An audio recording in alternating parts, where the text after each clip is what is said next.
भवत्सवः सत्सवतवर्णं भवत्सत्यन्तवतनवर्षिंचामि अमृतवस्तो अम्बि स्वाहा चेयति ओम प्राणाय स्वाहा वनाय स्वाहा ध्यानाय स्वाहा उदानाय स्वाहा समानाय स्वाहा अमृतब्रह्मणाय स्वाहा आदित्याय नमः सानिते घटा ब्रह्मणः एकतये नीराजनं दर्शयामि नीराजनान्तर्मध्ये आचमनं समर्पयामि रक्षां धारयामि नमस्करोमि आदित्यादिनवग्रह देवता गोविन्द गोविन्द गोविन्द रूपवाक्षतिचर्मकोण्डि सोमाय मंगलाय बुधाय च गुरुशुक्र शनिभ्यश्च राहवे केतवे नमो नमः से आदित्याय नमः देवताभ्यो मैतु मनसादिष्ट प्रार्थनानि समर्पयामि समस्तोपचार पूजानि समर्पयामि अत श्री सत्यनारायण स्वामी देवता आवाहने विनियोगः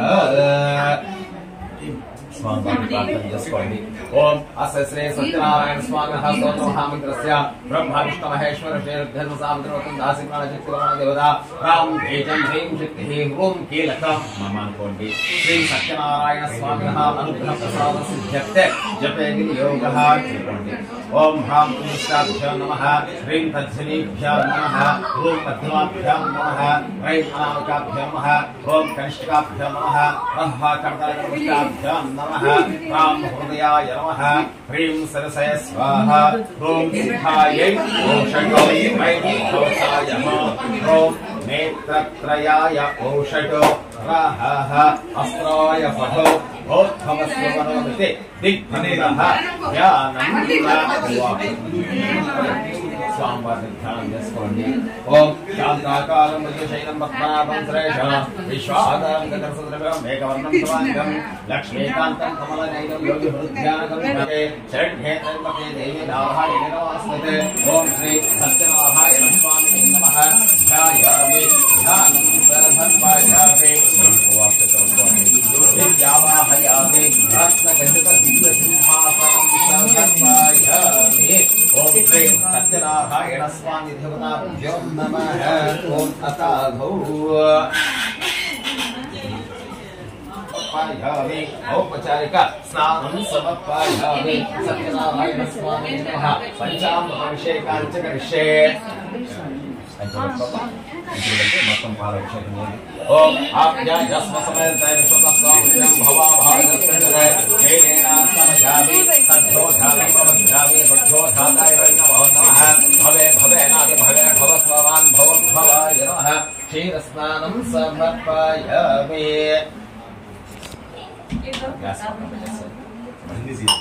दादिक्रावण्णाकाशं जिष्णास्वसवादिनः सर्वरामुखाकरदप्राणाय गुंशधारिषदा वामदेवस्तवतत्परत्वच्चभ्यण पवित्रण वससोद्यस्रश्मविः अघोरे एभ्यः माध्ये नसमनिदेः मदस्तवतो श्रीमद्भक्त्वार्कबुद्धः मदुध्यवस्मर्पिता मदमन्नमन्नो रुद्रः प्रचोदयात् श्री सत्यनारायण स्वामी नमः य वायवे बृहस्पतये मदनामदाभ्यः शर्करयानां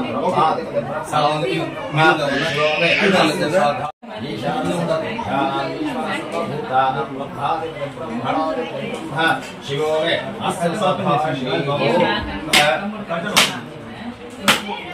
बृहस्पति प्रसोदः सामोदिष्टः अलस्नानं समर्पयामि ओम आपहिष्कवयो हस्तनवो धर्महणाचक्षुः अभिषेकानन्तरे कर्पूर मंगल नीराजन इति मंगल नीराजनं धरसयामि नीराजनान्तर्मध्ये आचमनं समर्पयामि रक्षां धारयामि नमस्करोमि श्री सत्यनारायण स्वामी पादारविन्द गोविन्द गोविन्द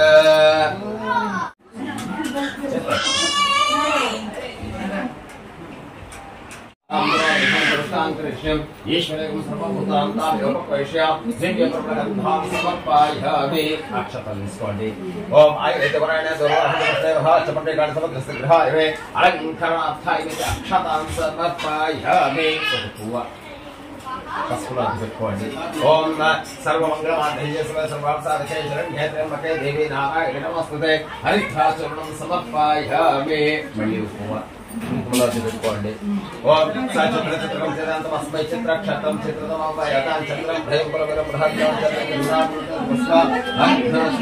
కుంకుమ సింధూరా मालत्याधृतप्रभो वयाहतस्मुद्यातां पुष्पाणि प्रतिगृह्यत पुष्पमालिकां समर्पयामि ओम अत पुष्पै पूजयामि ओम श्री सत्यदेवाय महामाधव पूजयामि सत्यात्मने महाभूतो पूजयामि सत्यभूषण महागुरुं पूजयामि कृष्णसाहुलो पूजयामि लक्ष्मी वक्षस्थला परिशातेन पठाणिकैना सत्यदेवाय महां सत्यात्मने महा सत्यभूताय महा सत्यपुरुषाय महा सत्यनाथाय महा सत्साक्षाय महा सत्ययोगाय महा सत्यज्ञानाय महा सत्यज्ञानप्रियाय महा सत्यरते महा सत्संवाय महा सत्यप्रभवे महा सत्यैश्वराय महा सत्यकर्मणे महा सत्यपवित्राय महा सत्यमंगलाय महा सत्यकृपाय महा सत्यप्रजापते महा सत्यविक्रमाय महा सत्यसिद्धाय महा सत्याच्युताय महा सत्यवीराय महा सत्यबोधाय महा सत्यधर्माय महा सत्याग्रजाय महा सत्यदुष्टाय महा सत्यपराय महा सत्यपरायणाय महा सत्यकरुणाय महा सत्यवशाय महा सत्यशाश्वताय महा सत्यज्ञानाय महा सत्यज्येष्ठाय महा सत्यश्रेष्ठाय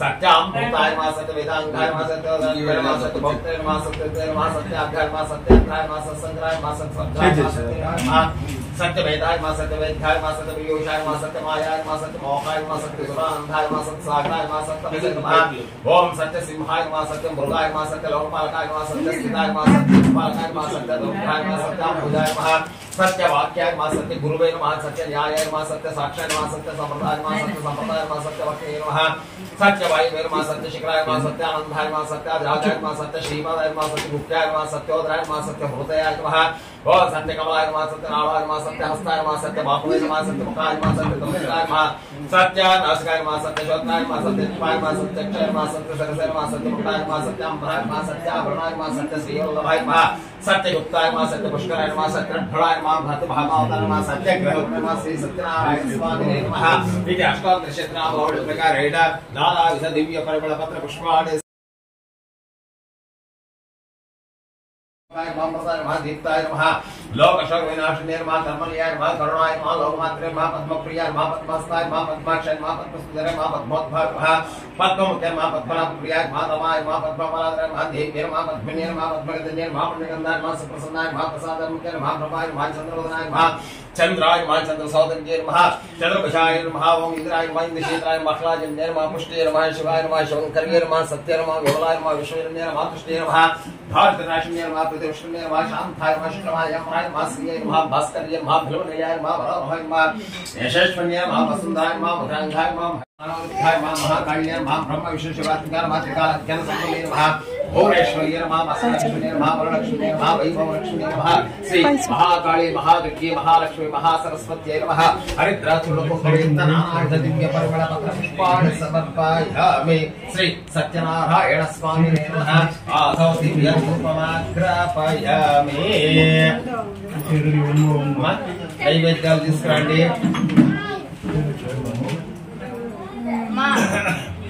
నైవేద్యాలంటే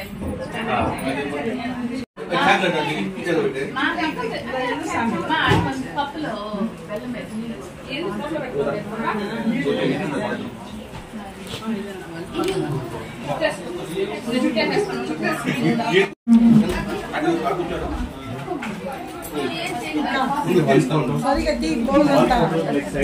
స్వీటీ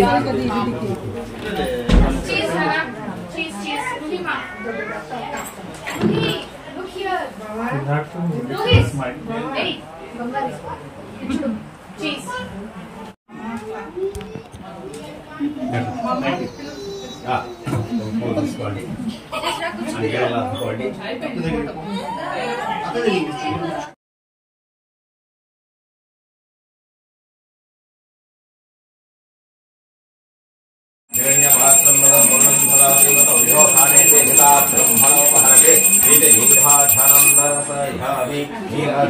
मध्ये आचमनं समर्पयामि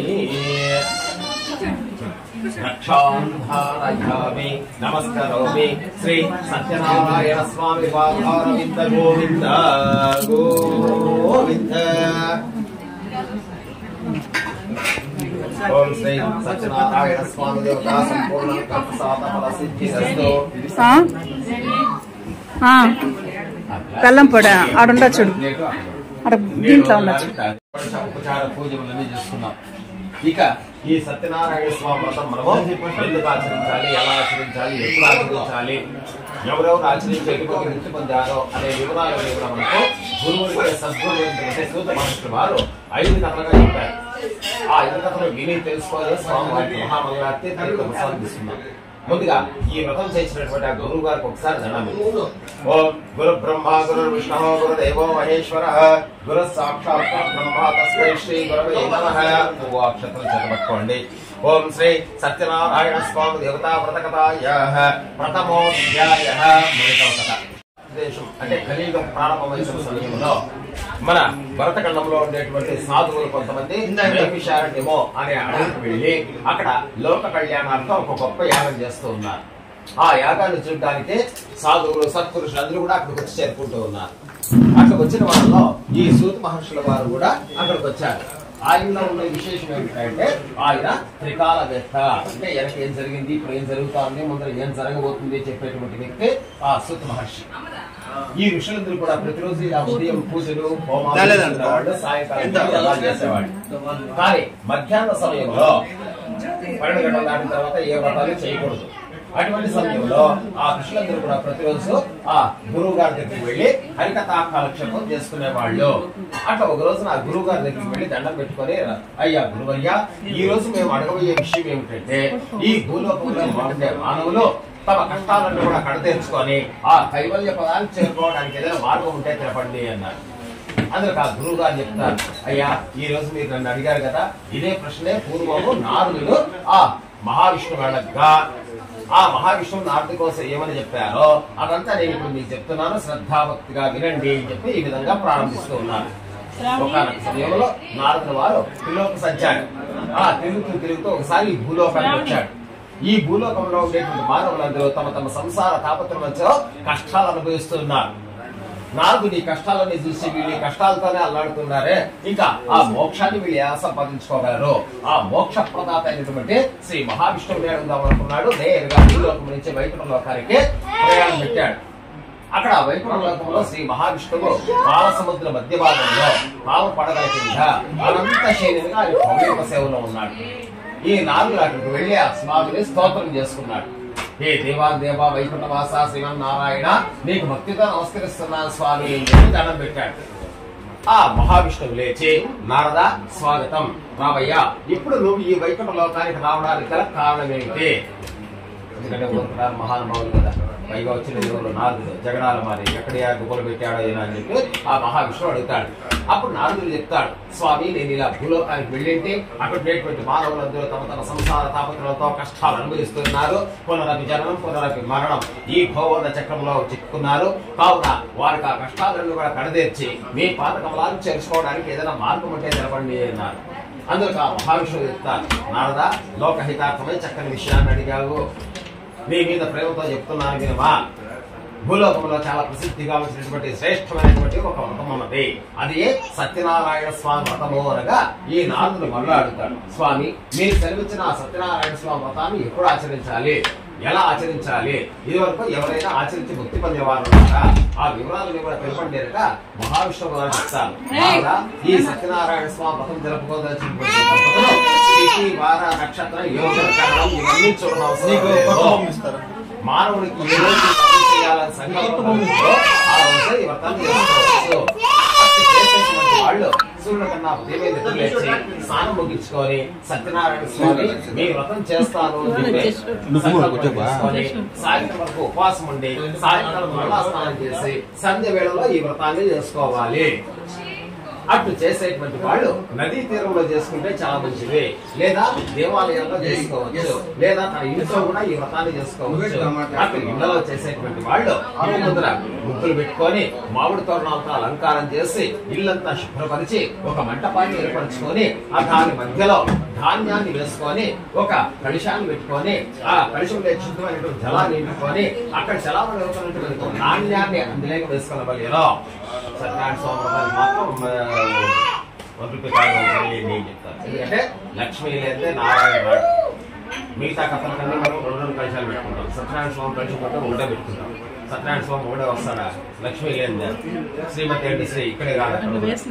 కాబట్టి ఆ లక్ష్మీదేవి కూడా ఆవాహన చేసుకొని మామిడాకులతో అలంకారం చేసి ఒక టెంకాయ పెట్టుకొని దాని చుట్టూ కొత్త వస్త్రాన్ని చుట్టి ఈ విధంగా కలశం తయారు మొట్టమొదటిగా గడపంపు చేయాలి. తర్వాత నవగ్రహం చేసుకొని ఆ సత్యనారాయణ స్వామి ఆవాహన చేసి పంచామృతంతో అభిషేకం చేసి అష్టోత్తరాలతో అర్చన చేసుకొని ధూపదీప నైవేద్యాలు పెట్టాలి. ఆ సత్యనారాయణ స్వామికి గోధుమలు చాలా ఇష్టం కనుక గోధుమలతో నైవేద్యం పెట్టాలి. ఇది మాత్రం మిగతా ప్రసాదం ఏమన్నా మీరు చేసుకోవచ్చు. ఇవన్నీ చేసి ఇది చేయకపోయినా కూడా వేస్ట్. కాబట్టి సత్యనారాయణ స్వామికి కావాల్సింది ఈ ప్రసాదం. అటువంటి ఆ నైవేద్యాలు పెట్టి మహామంగళార్తి తీర్థ ప్రసాదం తీసుకొని ఈ వ్రతం చేసినటువంటి బ్రాహ్మణుడికి దక్షిణ వస్త్ర తాంబూలాదులతో సత్కరించి వారి దీవెనలు పొందవలేను. ఈ రాత్ర ఏ మానవుడు 4 సంవత్సరాలు ఈ వ్రతాన్ని ఆచరించి ఆదిలో కానీ మధ్యలో కానీ అంతంలో కానీ వ్రతం ఉద్యావన కావిస్తారో ధర్మ అర్థ కామ మోక్షాలిచ్చి వైకుంఠం ఇస్తారయ్యా అని ఆ వైకుంఠవాసుని శ్రీమన్నారాయణుడు నాట్యంలో చెప్పారని ఈ సూర్య మహర్షి వారి శౌరికాదశులకు 1వ అధ్యాయుగా చెప్పబడ్డారు. ఓం శ్రీ సత్యదేవాయ నమః. ప్రథమాధ్యాయనత్రే అక్షత పుష్పాంజలిం సమర్పయామి.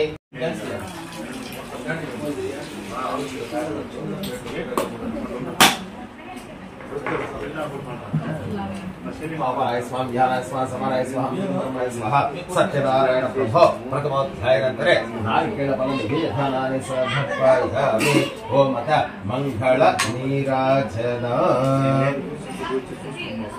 ప్రదాయే శ్రీవేంకటనివాసాయ శ్రీనివాసాయ మంగళం మంగళమూర్తే నమః. నీరాజనం దర్శయామి. ఆచమనం సమర్పయామి.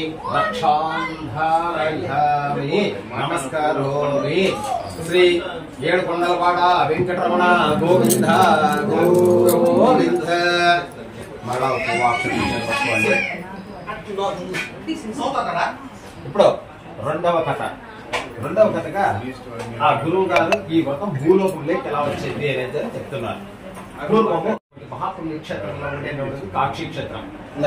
ఆ కాశీ క్షేత్రంలో సకల విద్యలు శాస్త్రాలు నేర్చుకున్నటువంటి ఒక నిరుపేద బ్రాహ్మణుడు ఉన్నాడు. వాడు ఎన్ని నేర్చుకున్నప్పటికీ కూడా వాడి యొక్క విద్య ప్రాంతం వల్ల తినేదానికి తిండికి లేక భిక్ష వెతుకొని బతుకుతూ ఉన్నాడు. ఒక రోజున ఆ మహావిష్ణువుకు ఈ బ్రాహ్మణుడిపై దయ కలిగింది. ఆ స్వామి వారు కూడా ఒక ముసలి బ్రాహ్మణుడు వేసుకొని ఇతని దగ్గరికి వచ్చి ఆయన ప్రతిరోజు చూస్తూ ఉంటా, నువ్వు ఏ విధంగా తిరుగుతూ ఉంటావే, నీ పరిస్థితి ఏంటి అని చెప్పి స్వామి వారు అడిగారు. అందరికీ ఆయన చెప్తున్నాడు, స్వామి నేను ఈ విద్య నేర్చుకున్నట్టు కూడా ఈ విధంగా దరిద్రులతో బాధపడుతూ ఉన్నాను. ఈ నా దరిద్రం పోవడానికి ఉపాయం ఉంటే చెప్పండి స్వామి అనగా ఆ మహావిష్ణువు వారు చెప్తారు, నాయన ఆ వైకుంఠ నారాయణ యొక్క అవతారమే సత్యనారాయణుడు. ఆ వ్రతం నువ్వు ఇంట్లో ఆచరించుకోవాలని చెప్పి ఈ వ్రత విధానం అంతా కూడా బ్రాహ్మణుడు చెప్పి అక్కడ మాయమైనాడు. అది తెలుసుకుని ఈ బ్రాహ్మణుడు తన ఇంటికి పోయినాడు, తన భార్య అందరికీ చెప్పాడు, రేపే మనము వ్రతం చేసుకుందాము అనుకున్నాడే గాని ఈ పూజా వస్తువులు కానీ దమ్ముడి పైసా కూడా లేదు. ఎట్లా ఈ వ్రతం ఆచరించుకోవాలి అనుకున్నాడు. మర్నాడు ఉదయం నిద్ర లేచి ఆ స్వామిని ప్రార్థన చేసుకుని భిక్షాటకు బయలుదేరాడు. ఆ రోజు ఆ స్వామి వారి దయ వల్ల అతనికి పుష్కలంగా ధనం లభించింది. దాంతో సంతోషించి సంధి వేళలో సత్యవ్రతాన్ని శ్రద్ధాభక్తిగా ఆచరించుకున్నాడు. ఆ వ్రత మహిమ వలన ఆ బ్రాహ్మణునికి ఒక్కొక్క కష్టంలా తొలగిపోగా ఒకనొక రోజుకు తానే 10 మందికి అన్నదానం చేసే స్థాయి చేరుకున్నాడు. అప్పుడు గమనించి ఇదంతా కూడా ఆ సత్యదేవుని యొక్క మహిమే కదా అనుకున్నాడు. ఆ రోజు నుంచి ప్రతి పౌర్ణమి తన ఇంట్లో ఈ వ్రతం చేసుకుంటూ ఉన్నాడయ్యా అనగా ఆ గురువు గారు మరలా అడుగుతారు, ఆ శిష్యులు మరలా అడుగుతారు, స్వామి ఆ బ్రాహ్మణుల వల్ల విని ఇంకా ఎవరైనా ఈ వ్రతాలు చేస్తూ ఉంటారా, ఆ వివరాలన్నీ కూడా మాకు తెలపండి అనగా ఆ గురువు గారు చెప్తారు, అయ్యా ఒకనొక రోజున ఆ బ్రాహ్మణుడు తన శక్తి అనుసారంగా ఇప్పుడు తెలుగుగా సంపాదించుకున్నాడు కదా, తన బంధువులు మిత్రులు అందరూ పిలుచుకున్నాడు, చాలా వైభవంగా వ్రతం చేసుకుంటూ ఉన్నాడు. అదే రోజు అదే కాశీ క్షేత్రంలోనే ఒక కట్టెలు అమ్ముకొని జీవించేవాడు ఉన్నాడు. వాడు ఆ కట్టెల మోపు నెత్తిన పెట్టుకున్నాడు, ఊరంతా తిరుగుతూ ఉన్నాడు, జోరుగా అరుస్తూ ఉన్నాడు. అయినా కూడా కట్టెల మోపు అమ్ముడు పోల. సాయంత్రం వేసరికి వాడికి ఆకలి బాధ దప్పిక బాధ ఎక్కువైపోయింది. ఎలా తిరిగితే అంతే కదా, ఇప్పుడైతే ఏదో హోటల్లో తినేసి వెళ్ళిపోయింది. కానీ అప్పుడు అట్ట కాదు కదా, అన్నం పరబ్రహ్మస్వరూపం, అన్నం కానీ నీళ్లు కానీ అమ్మేవాళ్ళు కాదు, దానాలు చేసేవాళ్ళు. ఇప్పుడు రోడ్డుకు 4-5 కనపడతాయి హోటల్స్. అట్లా కాలాయ తస్మై నమః. వాడికి ఎక్కడ ఏది దొరకల ఆ వీధి గుండా వెళుతూ ఉంటాడు. ఈ బ్రాహ్మణుల నుంచి ఇంట్లో నుంచి వేద మంత్రాలు వినపడతాయి. వాడు ఆలోచన చేస్తాడు, ఓ అయ్యగారి ఇంట్లో ఏదో పూజ జరుగుతుంది, అక్కడికి పోతే కనీసం తీర్థ ప్రసాదం ఇస్తారు కదా అనుకున్నాడు. ఆ కట్టెల మొక్క బయట పెట్టాడు, లోపలికి వచ్చి అందరితో పాటు కూర్చున్నాడు. ఈ బ్రాహ్మణుడు పూజ అంతా పూర్తయిన తర్వాత అందరితో పాటు ఆ కట్టెలమ్మేవాడికి తీర్థం ఇచ్చాడు, ప్రసాదం ఇచ్చాడు, కడుపు నిండా భోజనం కూడా పెట్టాడు. ఆ బ్రాహ్మణుడు నమస్కారం చేసుకొని, స్వామి ఇంత శ్రద్ధాభక్తిగా మీరు ఈ వ్రతం చేస్తున్నారు కదా, ఇది ఏం వ్రతము అని అడగగా ఆ బ్రాహ్మణుడు చెప్తాడు, అయ్యా మీరంతా చూస్తూ ఉంటారు కదా, ఇదే గ్రామంలోనే నేను భిక్ష పెట్టుకొని బతుకుతూ ఉంటే అటువంటి వాడిని నేను ఈ రోజు ఈ స్థాయికి చేరుకున్నానంటే అదంతా కూడా ఆ సత్యదేవుని యొక్క మహిమ. ఇది సత్యనారాయణ స్వామి వ్రతము అనగా ఆ కట్టెలమ్మేవాడు విన్నాడు, తెలుసుకున్నాడు, ఇంటికి పోయినాడు. ఆ రోజు రాత్రి వాడు కూడా సంకల్పం చేసుకున్నాడు, ఓ సత్యనారాయణ ప్రభు, రేపే నేను మీ వ్రతం ఆచరిస్తాను. నా కట్టెలు అమ్ముడు పోతే దాంట్లో ఎంత ధనము నాకు లభ్యమైతుందో అదంతా వెచ్చించి మీరు పూజ చేసుకుంటాను అనుకున్నాడు. మర్నాడు ఉదయం ఆ కట్టెల మొక్కలు ఎత్తి పెట్టుకుని మరలా బయలుదేరి స్వామివారి దయ వలన వాడికి ద్విగుణీకృతంగా లాభం వచ్చింది, డబల్ ఇన్కమ్. దాంతో సంతోషించి ఈ పూజకు కావాల్సిన వస్తువులని కూడా చేర్చుకున్నాడు. శ్రద్ధాభక్తిగా సంధ్య వేళలో సత్యవ్రతాన్ని ఆచరించుకున్నాడు. ఆ మతమహిమ వలన ఆ కట్టెలమ్మేవాడికి భార్య కలిగింది, పుత్రులు కలిగారు, పుత్రులు కలిగారు, అష్టైశ్వర్యాలతో సరిదూగినటువంటి వాడై అంత్యకాలంలో ఆ వైకుంఠనారాయణ యొక్క పాద కమలాలకు చేరుకున్నాడయ్యా అని సూత్ర వారి శౌనికాదృశులతో 2వ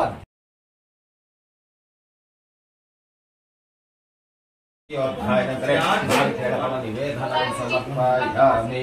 ఓం అత మంగళ నీరాజన.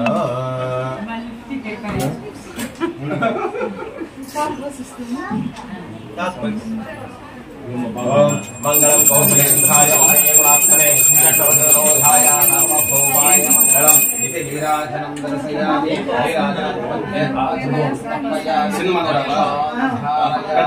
నమస్కారం. శ్రీరామచంద్ర పాదారవింద గోవింద గోవింద. మన దేశాన్ని, భారతదేశాన్ని ఉల్కాముఖుడు అనేటువంటి ఒక రాజు రాజ్య పరిపాలన చేస్తూ ఉన్నాడు. ఆ రాజు ప్రతిరోజు దేవాలయాలు వెళ్ళేది, అక్కడ దేవతలకు దండం పెట్టుకునేది, అక్కడ ఉండేటువంటి బ్రాహ్మణులు, సాధువులు, సత్పురుషులు ఇటువంటి వాళ్ళు దాన ధర్మాలు చేస్తూ తన రాజ్య పరిపాలన చేసుకుంటూ ఉన్నాడు. ఆ రాజుకు ఒక భార్య ఉన్నది, ఆమె పేరు భద్రశీల. ఈ రాజ సంపదలు ఈ కలియుగంలో అష్టైశ్వర్యాలతో తలదూపుతున్నారు. కానీ భగవంతుడు అన్ని వరాలు మనకి ఇవ్వడు, అది మాత్రం బాగా గుర్తు పెట్టుకోండి. ఎందుకంటే అన్ని వరాలు మనకి ఇచ్చేసినాడు అనుకోండి, మళ్ళీ ఆయనకి దండం కూడా పెట్టాలి, ఎదురుగా కనపడితే హాయి కూడా చెప్పాం. కాబట్టి ప్రతి మానవుడికి ఏదో కష్టం అనేది పెట్టింటాడు. అట్లా ఆ రాజుకు అన్ని ఉన్నాయి కానీ సంతానం లేకుండా చేశాడు. ఎందుకంటే ఏం ప్రయోజనం, ఇంకా పిల్లలు ఉంటారు కదా, ఆనందం, ఆ ఆనందం లేకుండా పోయింది. ఆ రాజు ఎన్నో యజ్ఞ యాగాదులు, తీర్థయాత్రలు ఏదేదో చేసుకుంటున్నాడు, ఏం చేసినా కూడా ఫలితం లేకపోయింది.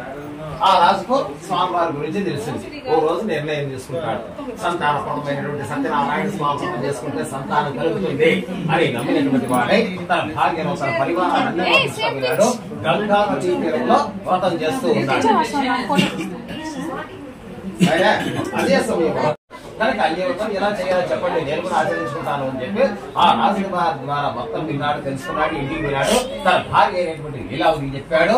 వాళ్ళిద్దరు దండం పెట్టుకున్నారు. ఓ సత్యనారాయణ ప్రభు, మాకు ఎప్పుడు సంతానం కలిగిస్తావో అప్పుడే మేము మీ పూజ చేసుకుంటాము అని చెప్పి ప్రార్థన చేస్తున్నారు. ఈ ప్రార్థనకి సంబంధించినటువంటి ఆ సత్యదేవుడు ఆ లీలావతి గర్భం తెలిసేట్టుగా వరమిచ్చాడు. ఆమె 9 మాసాలు ఉమసింది. 10వ మాసంలో ఆడబిడ్డను ప్రసవించింది. ఆ అమ్మాయిని అల్లారు బుద్ధిగా పెంచుకుంటూ ఉన్నాడు. 5వ నెల రాగానే తన బంధు మిత్రులందరూ కూడా పెంచుకున్నాడు. వైభవంగా ఆ పాపకు నామకరణం చేసినాడు. కళావతి అని పేరు పెట్టినాడు. ఒకరోజు ఈ లీలావతి తన భర్త అడుగుతుంది, స్వామి మనకు సంతానం కలిగితే వ్రతం చేసుకుందాం అనుకున్నాం కదా, పాప పుట్టింది, నామకరణం కూడా అయిపోయింది, ఇప్పుడైనా మనం ఆ వ్రతం ఆచరిస్తాము అంటే ఆ వ్యాపారస్తులు అంటాడు అనమాట, ఇప్పుడు మనం ఆ వ్రతం చేస్తే ఆ పిల్లదానికి ఏమన్నా అర్థమవుతుందా, 5 నెలల పాప ఏం అర్థమవుతుంది, కాబట్టి ఇప్పుడు అవసరం లేదే. ఆ అమ్మాయి పెరిగి పెద్దదైన తర్వాత 4వ వ్యక్తి అల్లుడు వస్తాడు కదా, అప్పుడు నలుగురు కూర్చొని వ్రతం చేసుకుందాంలే అని చెప్పి తన భార్యను సమాధానం పరిచాడు. సమాధానం అయితే చెప్పాడు కానీ మధ్యలో ఎంత గ్యాప్ పెట్టాడు చూడండి. 5 నెలల పాప పెళ్ళైన తర్వాత అంటే దాదాపు 18 ఏళ్ళు దూరం పెట్టాడు. సరే, తన వ్యాపారంలో బాగా తిరుగుతున్నాడు, లాభాలు సంపాదన చేసుకుంటూ ఉన్నాడు. ఈ కళావతి పాప అంత ఇంత పెరిగి పెద్దదైంది, పెళ్లికి వచ్చింది. అప్పుడు ఆలోచన చేసి నాకు తగిన అల్లుడు ఒకడిని వెతికి తీసుకోవాలా అని చెప్పి ఒక సూత్రం పంపించినాడు. వాడు 4 రాజ్యాలు తిరిగి తక్కిన యోగ్యుడైనటువంటి మంచి భార్యని వెంట పెట్టుకొని తీసుకొని వస్తాడు. ఈ వ్యాపారస్తుడు నా పిల్లవాడిని అన్ని విధాల పరీక్ష చేసి నాకు తగిన అల్లుడు వీడియో చెప్పి ఎంచుకొని ఒకనొక మంచి ముహూర్తంలో ఆ అబ్బాయికి తన కుమార్తెని ఇచ్చి పెళ్లి చేశాడు. ఆ పెళ్లి హడావుల్లో పడిన ఆ వ్యాపారస్తుడు అప్పుడు కూడా ఈ వ్రతాన్ని మర్చిపోయినాడు. కొద్ది రోజులైన తర్వాత తన అల్లుడు పెట్టబెట్టి నగరంలో వ్యాపారం చేస్తున్నారు. ఆ నగరాన్ని చంద్రకేతక మహారాజు పరిపాలన చేస్తున్నారు. ఈ విధంగా ఉండగా ఒక రోజున ఆ సత్యనారాయణ స్వామికి వీడి పైన కోపం కలిగింది. వీడేమన్నా ఇన్నేళ్ళైనా వ్రతం చేయలేదే, వీడికి కొంచెం కష్టం కలుగుగాక అని చెప్పి శాపం పెట్టాడు. ఆ శాపం పెట్టిన రోజు రాత్రి చంద్రకేత మహారాజు గారు దొంగలు చేసి మొదలు అదే సమయంలోనే రాజు భటులు వాళ్ళని తెలిసారు. ఆ భటులు దొంగలు పారిపోతూ వాళ్ళ తల దగ్గర ఆ మూటలు కలిసి వాళ్ళంతా వారిపోయినారు. ఆ రాజభటులు అన్ని మూలలో వెతుకుతూ అక్కడ రాజస్థానం ఉండేది చూసి ఓహో వీళ్ళేనేమో దొంగలు అని చెప్పి వీళ్ళిద్దరు తీసుకొని రాజు దగ్గర వెళ్ళినారు. ఆ రాజు విచారణ కూడా చేయకుండా వీళ్ళిద్దరు తీసుకొని బందీకరణలో బంధించండి అన్నారు. మరియు వాళ్ళ పొడవులో ఉండేటివన్నీ కూడా తన నగరానికే చేర్చుకున్నాడు రాజు. వీళ్ళ పరిస్థితిగా ఉండగా వాళ్ళ ఇంట పరిస్థితి కూడా అధ్వాన స్థాయికి వచ్చింది. దొంగలు పడి ఉన్నదంతా ఊడిచుకెళ్లారు. ఆ అమ్మ కూతురికి తిరిగి చేయడానికి తిరిగి లేక భిక్ష వెతుకలు బతికే స్థాయికి చేరుతున్నారు. ఒక రోజు ఈ కళావతి అనే పాప ఆకలి బాధ భరించలేక అలా బయలుదేరింది మధ్యాహ్న సమయంలో. అలా వెళుతూ వెళుతూ బ్రాహ్మణుడి ఇంట్లోకి పోయింది. ఆ రోజు ఆ బ్రాహ్మణ ఇంట్లో సత్యనారాయణ స్వామి వ్రతం జరుగుతూ ఉంది. ఇక మధ్యలో వాళ్ళ పూజ అంతా పూర్తయిన తర్వాత వాడు ఇచ్చిన తీర్థం తీసుకెళ్ళి ప్రసాదం తీసుకుని కడుపు నిండా భోజనం చేసుకుని రాత్రికి ఇంటికి వెళ్ళింది. ఇంటికి వెళుతూ తన తల్లి కోసం కొంత ప్రసాదం తీసుకెళ్ళింది. ఇలా ఆలస్యంగా వచ్చినటువంటి ఆ అమ్మాయిని తల్లి అనేటువంటి లీలావతి కోపంగా మాట్లాడుతుంది. ఇంత ఆలస్యంగా ఎందుకు వచ్చినావు అని ఆ బాబు చెప్తుంది. నేను సత్యనారాయణ స్వామి చూస్తూ ఉన్నాను, ఇగో నీకోసం ఎప్పుడైతే వెంటనే ఆ స్వామిని ప్రార్థన చేసుకోలేదు. ఓ సత్యనారాయణ ప్రభో, నా భర్త నాలుడు ఇంటికి రాగానే నా శక్తానుసారంగా నీ యొక్క వ్రతాన్ని నేను ఆచరించుకుంటాను అని చెప్పి ఆమె ప్రార్థన చేసుకున్నది. ఈ ప్రార్థనగా మళ్ళించినటువంటి ఆ సత్యదేవుడు ఆ రోజు రాత్రికి చంద్రకేత మహారాజు కల్లో కనిపించి ఓ రాజేంద్ర, ఇద్దరు దొంగలు అని చెప్పి వ్యాపారస్తులు బంధించినావు, రేపు ఉదయమే వాళ్ళని వదిలిపెట్టు, నేను నిన్ను నీ రాజ్యాన్ని నాశనం చేస్తాను అని చెప్పి మాయమైనాడు. అది తెలుసుకున్న ఆ రాజు మర్నాడు ఉదయంలో సభలోకి వచ్చాడు. భటులను ఆజ్ఞాపించాడు.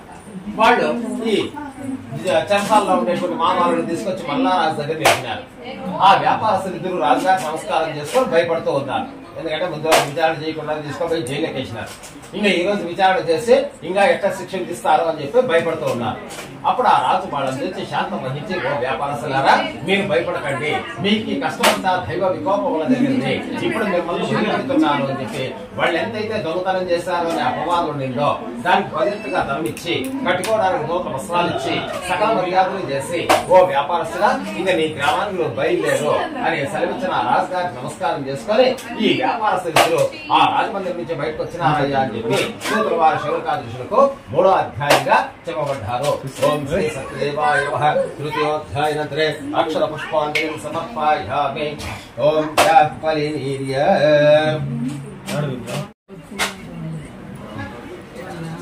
ఓం రామాయ స్వాహ మాయ స్వాహ సమాయ స్వాహ మృతమయ స్వాహ సత్యనారాయణ స్వామి నమః. తృతీయోధ్యాయనంతరే నారికేళ ఫల నివేదన సమర్పయామి. మంగళ నీరాజన. ఓం శ్రీమద్భయోనికేతన చక్రపాణే భోగేంద్రభోగమణింద్రపంచమోక్షే యోగేశ శాశ్వత శరణ్య భవాభ్యపోష లక్ష్మీ నృసింహ మమ దేహి కరావలంబం నీరాజనం సమర్పయామి. రక్షాం ధారయామి. ధ్యాయ లక్ష్మీ నరసింహస్వామి పాదారవింద గోవింద గోవింద. మళ్ళీ పెట్టుకోండి. ఇప్పుడు 4వ కథ ఆ వ్యాపారస్తుల సంఘటన గురించే చెప్తూ ఉన్నాడు. ఆ వ్యాపారస్తుడు రాజు ఇచ్చినటువంటి ధనాన్ని తీసుకున్నటువంటి గర్భితులుగా మాడిపోయాడు. తన వ్యాపారాన్ని ఎక్కడిదక్కడ చాలించి మూటలుగా పడవలోకి ఎక్కిస్తూ ఉన్నాడు. వారు దండిగా ఇచ్చినాడు కదా. అదే సమయంలోనే ఆ సత్యనారాయణ స్వామికి వీడిని పరీక్ష చేయాలని కోరిక కలిగింది. ఆ స్వామి వారు కూడా ఒక సన్యాసం వేసుకొని ఇతని దగ్గరికి వచ్చి, నాయన నేను ఎప్పటి నుంచి చూస్తూ ఉన్నాను, మూటలుగా పడవలో పెడుతున్నారు కదా, ఆ మూటల్లో ఏమున్నాయి అని అడిగినాడు. వీడు గర్వంతో ఉన్నాడు కదా, నవ్వులాడుగా మాట్లాడతాడు. అయ్యా నువ్వు చూడడానికి సన్యాసి మాదిరి ఉన్నావు, నీకెందుకే నా పడవలో ఏముంటే నీకేం కావాలా, నువ్వు అనుకున్నట్టుగా దాన్ని మూట దొంగతనం చేసేదానికి ఏమో వచ్చావా అని పడవలో ఎక్కి చూశాడు. చూస్తే అక్కడ ధనమూటలన్నీ కూడా మాయమైపోయాయి. వాడు ముడిచిపోతాడు. అప్పుడు అల్లుడు అయ్యేటువంటి వాడు వచ్చి మామూలు లేవనెత్తే మావయ్య ఇప్పుడు ఏడిస్తే ప్రయోజనం ఏముంది, ఇది వరకు ఒక సన్యాసంగా మనం మనలాంటి మాటలు అన్నీ అన్నాం, కనుక మనకు ఈ పరిస్థితి వచ్చింది కాబట్టి అతని దగ్గరికి వెళ్లి మనం శరణు వేడుకుందాము అనగా ఆ అల్లుడు మాటలు విన్న ఆ వ్యాపారస్తుడు పరుగు ఆ సన్యాసంకు వెళ్లి దీర్ఘంగా దండ ప్రమాణం చేశాడు. అప్పుడు సత్యనారాయణ స్వామి తన నిజరూప దర్శనం ఇచ్చి నాయన నియంత్రణులుగా సంకల్పం చేసుకుని నా వ్రతం చేయకపోవడం వల్ల నీకు ఇన్ని కష్టాలు వస్తూ ఉన్నాయి అని చెప్తున్న స్వామి వారి మాటల కింద ఈ వ్యాపారస్తుడు స్తోత్రం చేసుకుంటాడు. సత్యనారాయణ ప్రభో, మీ మాయలను కనుక్కునేదానికి నా తరమా స్వామి, దేవాది జీవితమే తెలుసుకోలేరు కదా తండ్రి, నేను ఇంటికి వెళతానట్లే నా శక్తానుసారంగా మీ యొక్క వ్రతాన్ని చేస్తాను అని చెప్పేసి స్వామివారి పాదాల పైన ప్రతిజ్ఞ చేశాడు. అప్పుడు సంతుష్టులైనటువంటి ఆ సత్యనారాయణ స్వామి వానికి అనేక వరాలు ఇచ్చి అక్కడనే మాయమైనాడు. అది తెలుసుకునే ఈ వ్యాపారస్తుడు తన పడవలో యథాస్థితిగా ధనముండే చూసి సంతోషించిన వాడై అన్ని పడవలకు సైగ చేశాడు. అలా వెళుతూ తన బంధువులు మిత్రులు అందరూ కూడా పడవలకి ఎక్కించుకుంటూ ఉన్నాడు. ఊరికి చేరుకోగానే ఒక దూత పిలిచి చెప్పాడు, నువ్వు ఊర్లోకి వెళ్ళి మేము వచ్చిన విషయం చెప్పి రావాలని చెప్పేసి. ఇప్పుడైతే చెప్పి రావాల్సి ఉంది, పిలిచి రావాల్సి ఉంది. అట్లా దూత ఊర్లోకి పోయినాడు. లీలావతి దండం పెట్టుకున్నాడు. అమ్మ, మీ భర్త గారు, మీ అల్లుడు గారు, బంధువులు మిత్రులు అందరూ వచ్చినారు, పడవలన్నీ ఇంట్లో ఏం చేఉన్నాయి అని చెప్పగా వెంటనే ఆ లీలావతి సంతోషించి ఆ స్వామికి స్తోత్రపారాన్ని ముగించుకొని తన కుమార్తె అయినటువంటి కళావతికి కూడా చెప్తుంది, మనం పడవ దగ్గరికి పోవాలా, నువ్వు కూడా తొందరగా పూజ ముగించో బయలుదేరుదాము. ఎప్పుడైతే తల్లి మాటలు వింటానంటే కళావతి తన మనసులో తన భర్తను చూడాలని తొందర చేత హడావిడిగా పూజ ముగించింది. ఆ హడావిడిలో తీర్థ ప్రసాదం తీసుకోకుండానే తల్లితో పాటు బయలుదేరింది స్వామివారి దగ్గర. అక్కడ పడవలన్నీ ఉన్నాయి కదా, ఈ కళావతి భర్త ఉన్న పడవ మాత్రం నిత్య మునిపెట్టుగా చేశాడు. అక్కడ ఉండే వాళ్ళందరూ కూడా ఆశ్చర్యపోతూ ఉన్నారు. ఈ కళావతి తన కళ్ళు దగ్గర తన భర్త మునిగిపోవడం చూసి ఈమె కూడా సహగమనం చేసేదానికి సిద్ధపడింది. ఈ కష్టాలంతా చూస్తున్న ఆ వ్యాపారస్తుడు ఆ స్వామిని ప్రార్థన చేసుకుంటాడు. స్వామి, నేను ఇదివరకే చెప్పాను కదా ఇంటికి వెళ్తాను వ్రతం చేస్తానని చెప్పి, ఇంతలోనే నాకు ఎందుకయ్యా ఇంత కష్టం తెచ్చిపెట్టావు అని అడగగా ఆ స్వామి యొక్క అనుగ్రహం చేత ఆకాశం నుంచి ఒక వాక్యం పలుకుతుంది, ఓ వ్యాపారస్తుడా, నీ కుమార్తె తన భర్తను చూడాలని తొందరలో నా ప్రసాదం తీసుకోకుండా వచ్చింది కనుక ఇదంతా నేనే చేశాను అనగా వెంటనే ఆ కళావతి ఇంటికి వెళ్లి తప్పులు మన్నించిన స్వామిని ప్రార్థన చేసుకొని అక్కడ ఉన్నటువంటి తీర్థ ప్రసాదం తీసుకొని మరలా పడవలు ఎదురుకు వచ్చేసరికి అన్ని పడవలతో పాటు తన భర్త పడవ కూడా తేలి ఉంటుంది. అది చూసి సంతోషించిన అమ్మాయి తన తండ్రి దగ్గరికి వెళ్లి, తండ్రి మనం తొందరగా ఇంటికి వెళ్లి వ్రతం చేసుకుందాము అనగా ఆ రోజు నుంచి ఆ వ్యాపారస్తులు తనలో ఉండే అక్షర వర్గాలు తెచ్చుకున్న వాడి చదేక చిత్తంతో ప్రతి పౌర్ణమునందు ఈ వ్రతాన్ని ఆచరించి ఈ ఇహలోకంలో సకల సౌఖ్యాలను ఇచ్చి అంత్యకాలంలో వైపులోకాన్ని చేరుకున్నాడయ్యా అని సూత్ర వారి శౌకాదశులకు 4వ అధ్యాయంగా చెప్పబడ్డారు. ఓం శ్రీ సత్యదేవాయ నమః. చతుర్థోధ్యాయానంతరే అక్షర పుష్పాంజలిం సమర్పయామి. ఓం యాః ఫలినీయ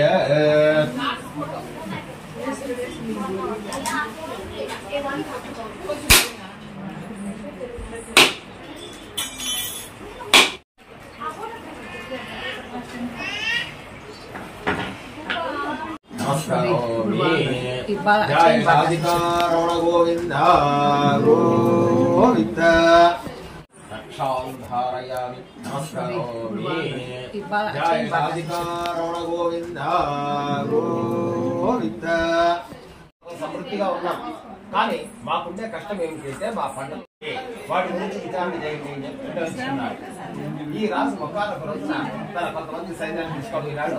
ఆ గ్రామ సమీపంలో అడుగులేకి పోయి ఉదయం నుంచి సాయంత్రం వరకు వేటాడి చేసి ఆ సాయంకాల సమయంలో తిరుగుతున్నాడు గట్టాడు తన నగరాన్ని.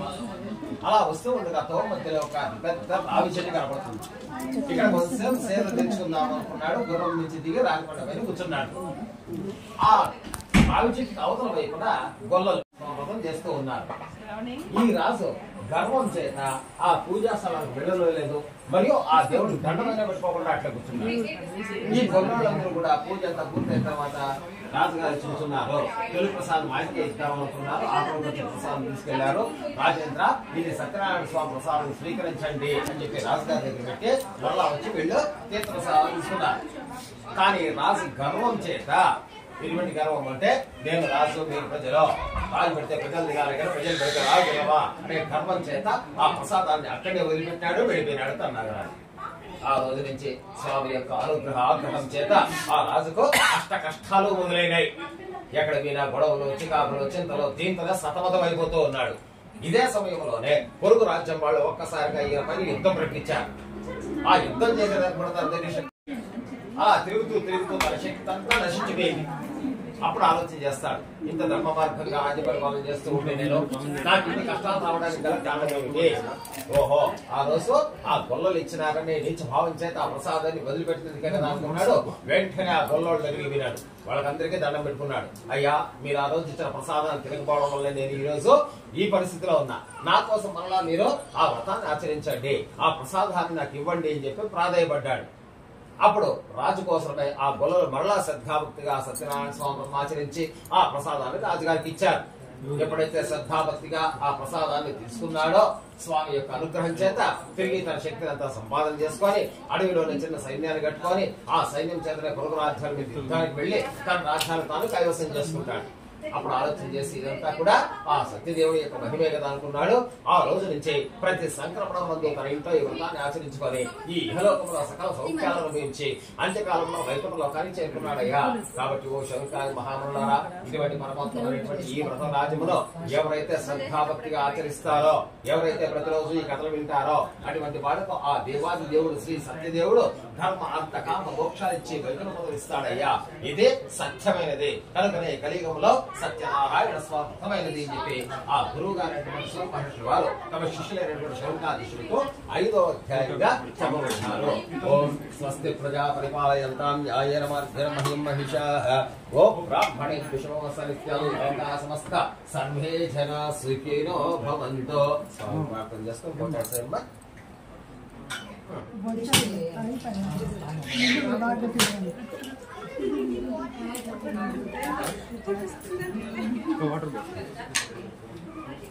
ఓం శ్రీ సత్యదేవాయ నమః. మళ్ళీ పూజ తీసుకోండి. ఓం భోత్సవ సత్యంతవర్ధన ప్రశంసామి అమృతమస్తో అమృతోపసర్మసే స్వాహ. ఓం ప్రాణాయ స్వాహ, వనాయ స్వాహ, ధ్యానాయ స్వాహ, సమానాయ స్వాహ, అమృతం బ్రహ్మాయ స్వాహ. సత్యనారాయణ ప్రభో. ఓం చతుర్థాత్మ పంచమాధ్యాయంతరే నారికేళఫల నివేదనాన్ని సమర్పయామి. ఓం భోగివ్రతాం మూలాన్ని సమర్పయామి. హిరణ్యగర్భాయ నమః. సర్వదక్షిణాన్ని సమర్పయామి. మళ్ళీ పూలు అక్షరం చేత పట్టుకోండి. అందరూ లేచి నిల్చుకోండి అమ్మా.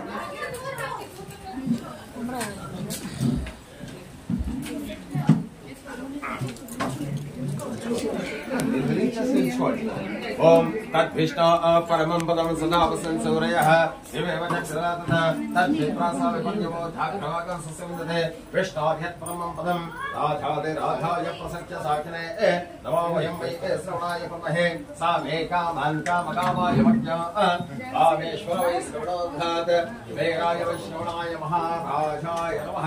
ఈ వేదోక్త మంత్ర పుష్పాంజలిని సమర్పయామి. సత్యనారాయణం దేవం వందేహం కామధం ప్రభుం లీలయా వితతం విశ్వం యేన తస్మై నమో నమః. ఓం శ్రీ సత్యదేవాయ నమః. ఇది మనసావిష్ట ప్రార్థనాన్ని సమర్పయామి.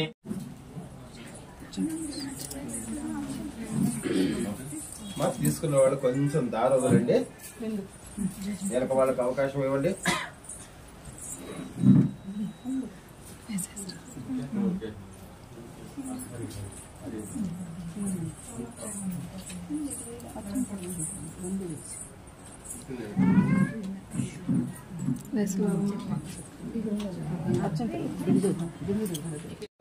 కొంతమంది గ్రామస్తులు దండం పెట్టుకున్నారు. రాజేంద్ర మీ ప్రజాపాలన చతుర్థోధ్యాయ నారికేళ సమర్పయామి. కర్పూరం గణనీరాజన